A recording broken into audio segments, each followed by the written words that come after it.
Now, you see, when your identity is defined by society, you cannot resist it.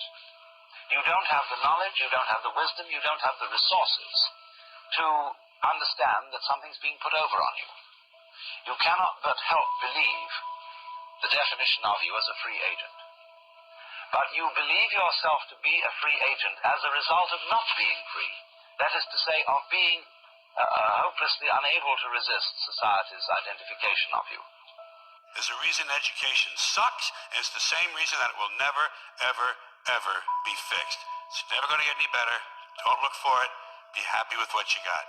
Because the owners of this country don't want that. I'm talking about the real owners now. The real owners, the big wealthy business interests that control things and make all the important decisions. Forget the politicians. The politicians are put there to give you the idea that you have freedom of choice. You don't. You have no choice. You have owners. They own you.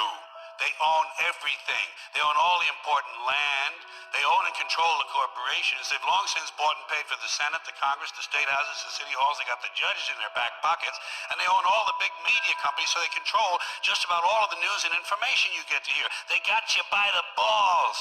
They spend billions of dollars every year lobbying to get what they want.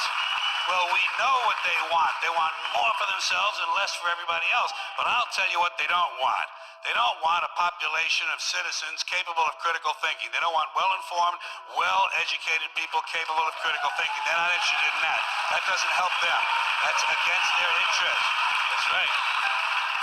They don't want people who are smart enough to sit around the kitchen table and figure out how badly they're getting fucked by a system that threw them overboard 30 fucking years ago. They don't want that. You know what they want? They want obedient workers.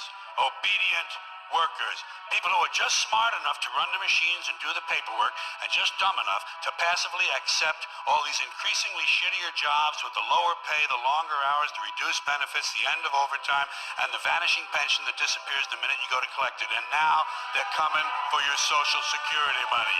They want your fucking retirement money. They want it back so they can give it to their criminal friends on Wall Street. And you know something? They'll get it. They'll get it all from you sooner or later, because they own this fucking place. It's a big club, and you ain't in it. You and I are not in the big club. By the way, it's the same big club they used to beat you over the head with all day long when they tell you what to believe. All day long, beating you over the head in their media, telling you what to believe, what to think, and what to buy. The table is tilted, folks. The game is rigged, and nobody seems to notice. Nobody seems to care. Good, honest, hard-working people, white collar, blue collar, doesn't matter what color shirt you have on. Good, honest, hard-working people continue. These are people of modest means. Continue to elect these rich cocksuckers who don't give a fuck about them.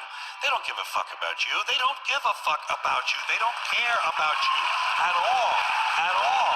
At all. Yeah. You know?